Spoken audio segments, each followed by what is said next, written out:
So greetings from Pennsylvania once again on a chilly Saturday morning. Today is February 8th. It's hovering around just below freezing today. Probably get some snow or ice tonight. There's a snowstorm coming in. But yeah, we're here in my home county, Berks County. This is land owned by the Blue Marsh Lake. But this particular area is referred to as Old Dry Roads Farm. I think I brought you here years ago. There's a couple of old homesteads preserved here. This one back here is called the Dondor-Hottenstein homestead. This one was actually dismantled and brought here from another location here at Blue Marsh, because there's a man-made lake here, and then in order to make that lake, they did the whole eminent domain things. A lot of places were torn down, but this one ended up being preserved. And there's two other homesteads here that were preserved. They were not moved. They were originally here. Might take a look at the one just a little bit. Two of them are private residences, so we can't walk up the house and look at the windows and stuff. Let me show you around quick. Yeah, but there's the first homestead we're going to. I think they call it the Dondor-Hottenstein or something like that. Got the old barn right here. Yeah, they don't want you driving your vehicle past the point right there. Some park just behind me. But yeah, if you're familiar with the area, just over there is called Highland Road. Comes down from was it Brownsville area? Right up there is the other home, the Essig home, and then there's another gravel lane that goes up this way to another one that has some interesting buildings too. But the house up there is, I think people live in that one, and I have an interesting story to say about that one though. Kind of sad, but interesting as well. And someone lives in that house too. But the one down here, no one lives in. So I think they use it for when they have different festivals and stuff here. Let's go down and take a look. Yeah, it's beautiful. You know what I'm gonna say? I could totally live up there. We'll take a look at the barn. We'll come back. That's a neat shot there too, the barn. But yeah, you can come here. They have picnic tables and stuff, so you're allowed to come here and hang out. Just don't do anything, dumb, vandalism and stuff. All that kind of stuff that happens at these places sometimes. Yeah, no motorized vehicles beyond this point. Yeah, no hiking today. I'm still dealing with what I'm calling my gimpy leg. I think I mentioned a couple other videos. I don't know why I kind of overdid it the one day or something, but I pulled a muscle or a tendon or something back there. My lower leg, my right leg.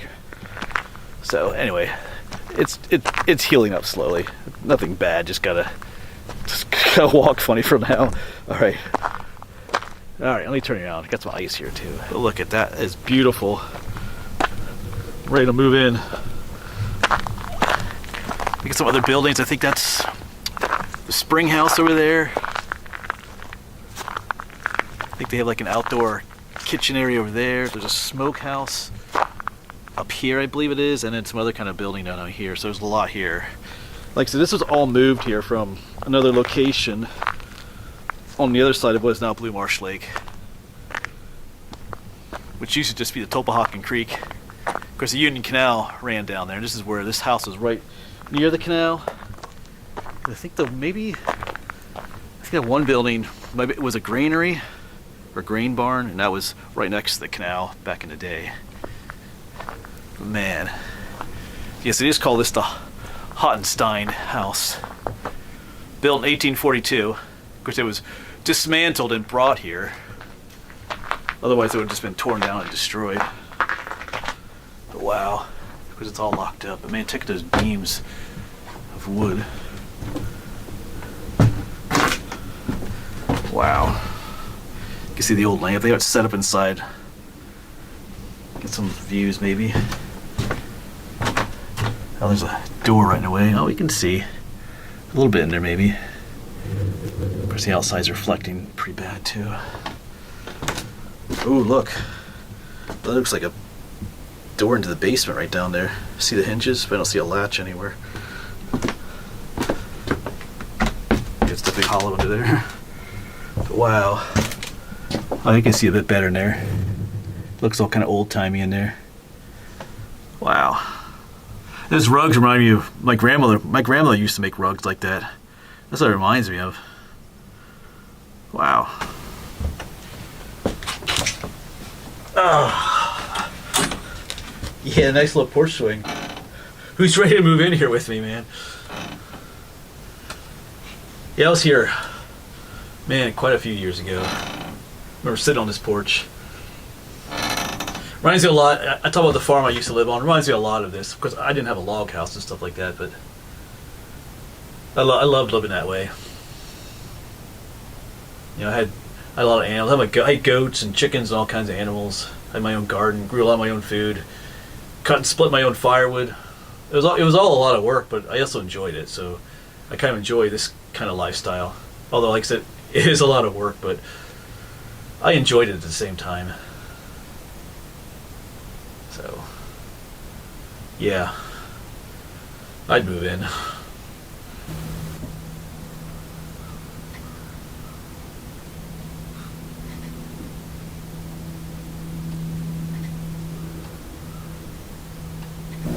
Yeah, but unfortunately, they don't rent this one out. Otherwise, I'd be in there. Although it looks like it needs some repairs. That one log up there has some rot in it, it looks like.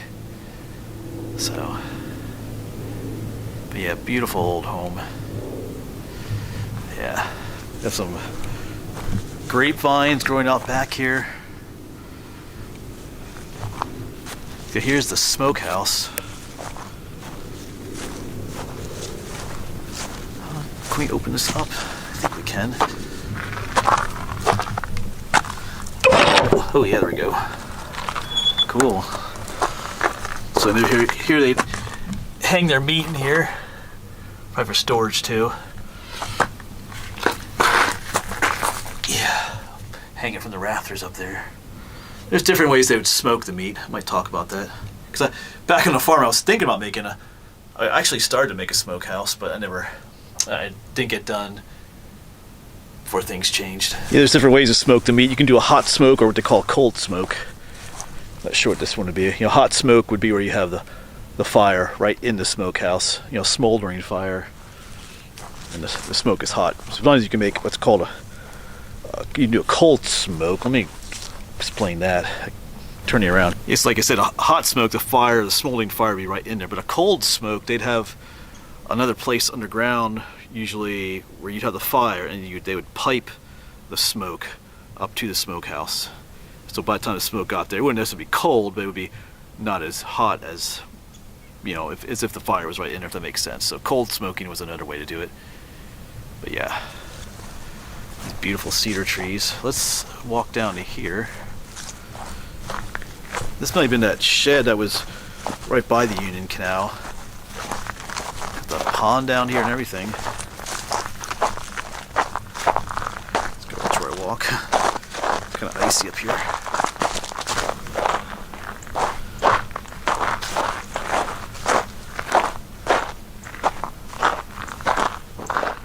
Yeah, old wood.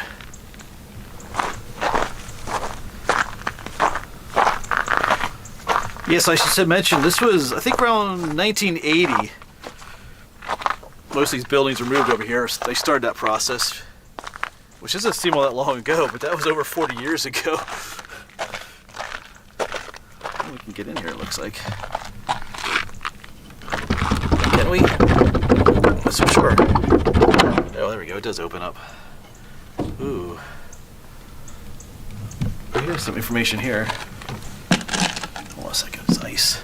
This Dondor-Hottenstein farm was owned by Christian Dondor from 1815 until it was sold in 1835. Yeah. Oh, yeah. You talked about the Union Canal Company. In the late 1820s, it probably constructed this granary building, which was located directly on the bank of the canal in order to be able to store and transfer grain, which was to be shipped by canal boat. There's also evidence that there was a canal boat storage area about 100 feet northwest of the granary. Yeah, they profited from the Union Canal. Talks a little bit about the building. Yeah, so that was when this building was back in its original location. Oh, wow. So this might be where they stored the grain in these bins here. There's even a little ladder going up. Cool. Ouch, as I hit my head. But yeah. Well, I could sleep up here. I mean, I'm not going to do that, but oops. Interesting. Wow. Squeeze my way down here. Yeah, interesting.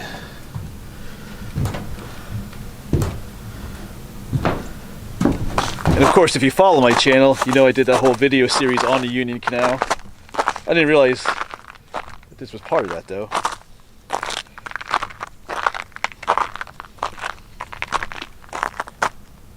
Beautiful building. All right, let's head back up that way.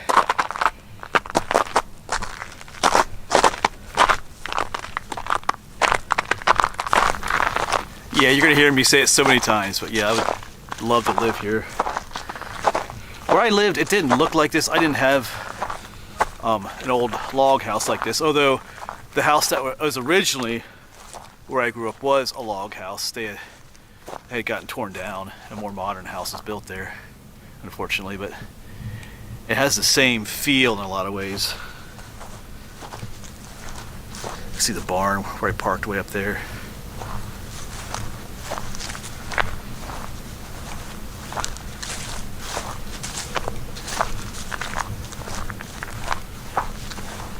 Like I said, I heated my home with wood, had wood stove. But the last year I was there, I'd gotten a really big wood stove that you could cook in it too. It was designed to heat your house and to cook. It had an oven and a range top. That was cool. Fortunately, I only got to use it for really 1 year. But yeah, you could cook. You could fry things on top there. And I would like because I had my own chickens, so I would put a chicken in the oven. If you just let it, there was a way to raise the heat of the oven by redirecting the smoke and stuff. But even if it was just like 300 degrees, I would just slow cook the chicken in there all day. It was amazing. Yeah, so this is the spring house. A little bit more than just a spring house, but the upstairs is probably used for storage. The place looks like it is today. It's locked. I see the lock on it. But even back in the day, they probably used the upstairs part. There's some furniture and stuff in there. It looks like they have rugs in there and stuff too.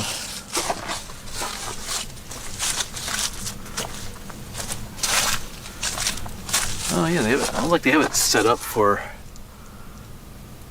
Oh, I see a bedpan down there too. Underneath the one bed, there's a bedpan. I don't know if you can see that in there. More up there, because that was where they would, in the middle of the night, if you had to go to the bathroom, you could go in the bedpan instead of, going out in the middle of the night. Let's see. Oh, that's a red-shouldered hawk. That sound. We'll take a look at the oven here in a moment. But last time I was here, we could go downstairs. Yeah, that's a red-shouldered hawk. Oh, there it is. I see it flying up there. Coming our way. We can see him through the trees there. Yeah, cool.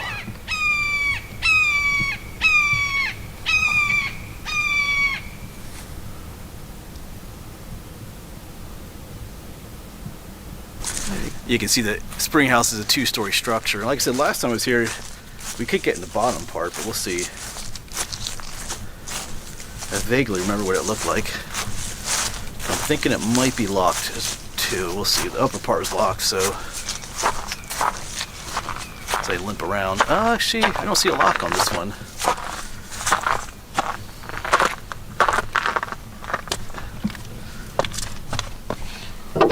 Oh, cool.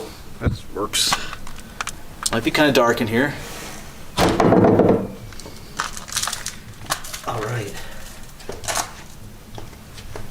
So I limp my way in here. Yeah, they kind of use it for storage too. They got some wheelbarrows and picnic tables. Oh, look at the old stove. Wow, so they would cook in here. Wow, look at that. I don't think I've ever seen one quite like that. That's gotta be super heavy. So there's where you put the wood in. I guess you could put the wood in on the top too. Wow. Okay. Okay, so yeah, there's some pieces missing, but they're on the back there. Back here is the spring itself. Yeah, some water in there.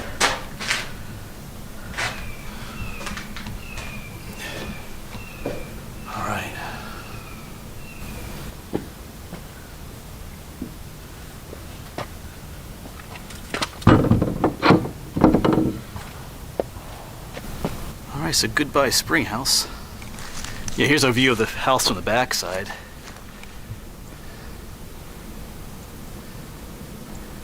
Yeah. Let's go check out the like the outdoor kitchen area, which is often used in the summertime because you know, cooking with heat also heats the house up, but in the summertime when it's, you know, 90 degrees, you don't really want all that heat on the inside of the house, so they would have these outdoor ovens. Or maybe even cooking that one down there too. A lot of times they had these. A lot of the old homesteads you go to. Hottenstein Bakehouse. Sometimes they'd be more enclosed than this. Yeah, you can see it's where they even have like the wood down here. I love how they have, you know, attention to all that detail.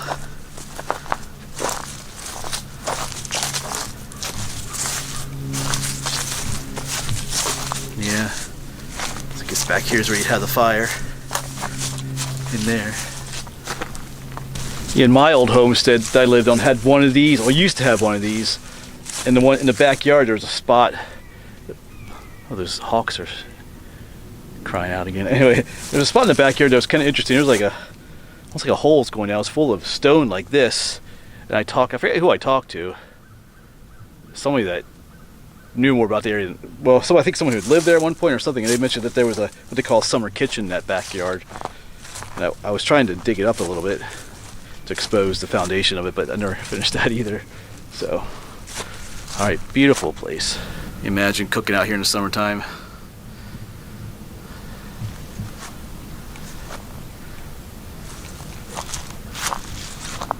Yeah, there's the outhouse. I guess we'll take a look at the outhouse. Why not? That beautiful old home, though.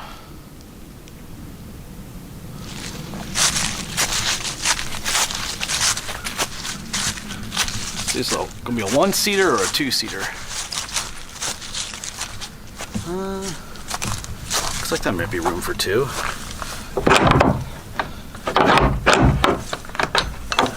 Is it opening? Yeah, it opens. Oh, it is a two-seater. Well, one has a nice toilet seat on. There's just the way it usually was more. That kind of opening. They even had the corn cobs in here that you would wipe your butt. Well, yeah, that's how they did it back then. Because like all the little grooves and stuff would help get the, you know, cleaning out. Anyway, what's in here? Oh, there's actual toilet paper in there. So there you go. Down in here might be some, oh yeah, lime and ash sometimes they would put in.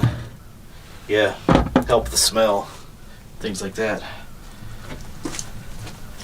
Yeah, so they really had the details down to this place. I had an outhouse on the homestead. I didn't build it, it was there. My grandparents bought the place in the 70s, I think. That's when the old place was torn down and stuff, but they had an outhouse that they used, that he built there. And it had like the lime and ash in there. That's all I like. I like this place. All the attention to those little details, like how it would be back then. All right, I really don't want to leave. I just would like to just be cool if that was my house and I could just go in there, hang out in my house, buy the wood stove. But anyway, goodbye outhouse. Beautiful main house. All right, let's head back. Pretty sure the barn is locked up, but we'll take a walk up there. I gotta go up that anyway. That's where I parked. Then we're gonna head to the how the place sets up more that way. There's one building that we can check out that's pretty neat. The house itself, I think someone's living in. Like I said, kind of a neat, slightly sad story to tell about that. I was here last time. Okay, here's the barn. At least I doubt anything will be open, but let's have a look. They even have firewood stacked up front here.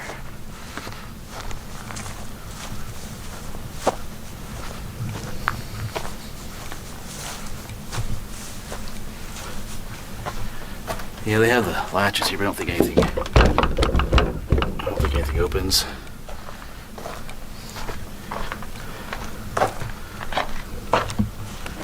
No. Which is understandable. Yeah, I see a padlock on that door. But it's understandable to keep things locked. In fact, I'm surprised that the things we could go in up there were unlocked. Just, well, you know how it is with people and vandalism and stuff like that. It's unfortunate. But they gotta protect places too. Alright, but there's another look at the barn from this direction.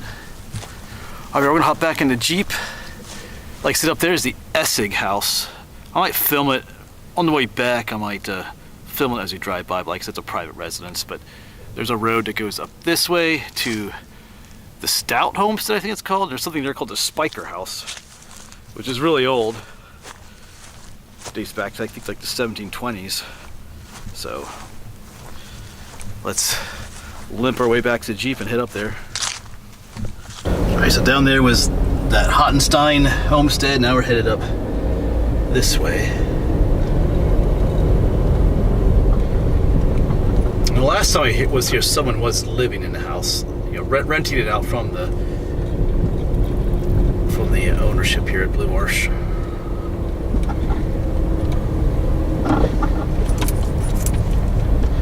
But not the Spiker house, where we're gonna check out. Oops, some potholes.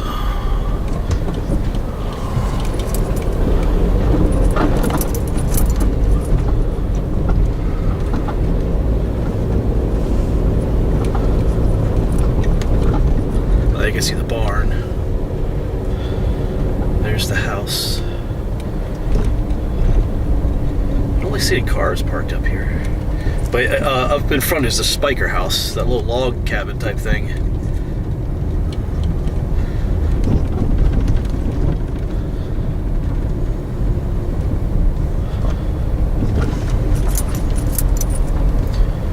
To find a place to pull over.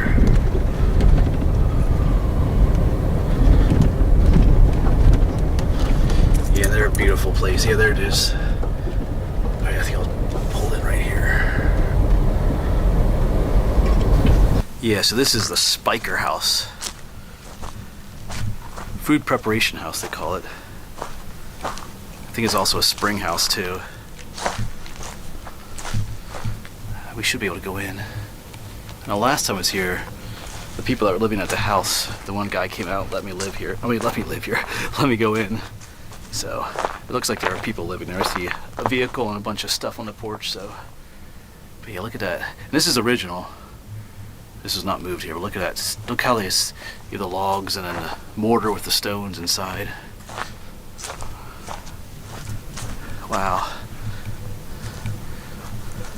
So, this kind of style of building dates back to I think like the early 1700s, they said, 1720s maybe, like the Swiss, when they first came to the area. But when I was here years ago, the fellow that came out of the house, it was kind of a sad story. His family used to live here, but they were forced out. But now he's renting that house, or he was renting that house. I'm not sure if the same people are here, but it was kind of sad. But he said, I think it was his grandmother or his aunt or something, on her tombstone, she had this place a picture of this place kind of inscribed on her tombstone because she has such fond memories of it. It's kind of a sad story, but kind of neat that they could come live here again anyway. But they have to rent the place that used to be theirs. Anyway, it's all like messed up, but kind of cool too, I guess. Right, let's head around. Yeah, another neat place to live. Yes, I'm not sure if we can go in. What if it's unlocked down here? But this is probably where that might be the spring house, but this might be too. There you can look in. Yeah, there's definitely water in here.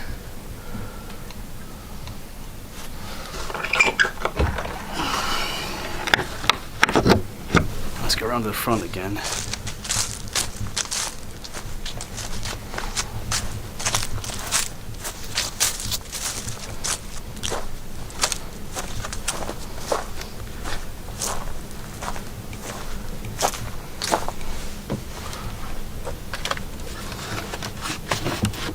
I think this opens up.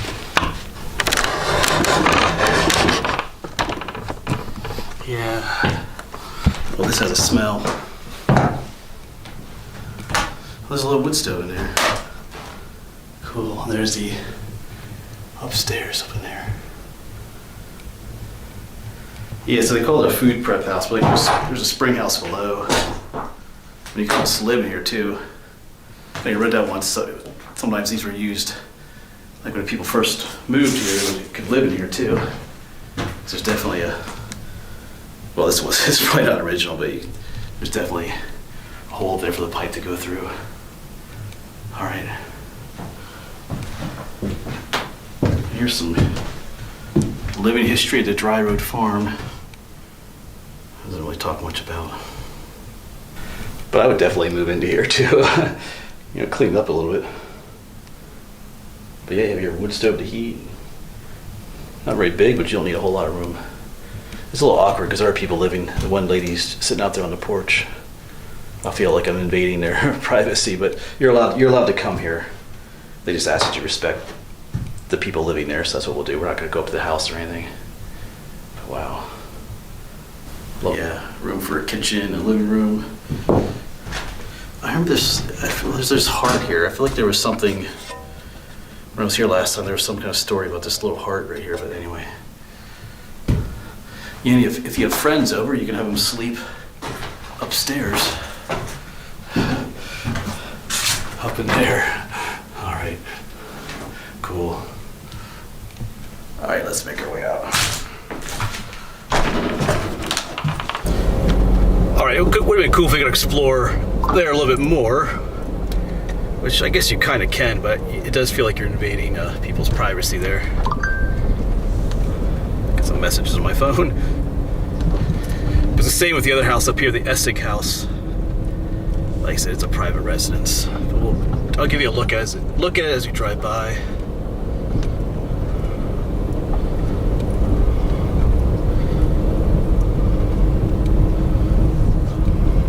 Yeah, so back down there is that the Hottenstein where we were earlier. And we'll be up here by the Essig house in a moment.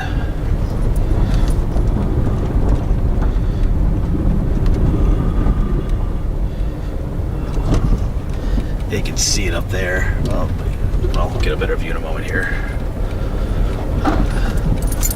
Yeah, up there's the Essex house. You see there's some people living up there though, so. Nice little log home. All right. But that'll be it for today's little adventure, folks. It was fun to come back here and see all these buildings again. I really could. I did enjoy living like that, but anyway. Yeah, we'll see what happens. There's some more snow coming tonight, this coming week. I guess this is Valentine's week. There's a couple of snowstorm, back-to-back possible snowstorm, ice storms coming through, so we'll see. We'll try to get out as best as we can. We'll try to get creative with some content too, but like I'm waiting for my leg to heal up a little bit better too. But that's the way it is, folks. But anyway, thanks for coming along. Stay safe out there, and thanks for watching.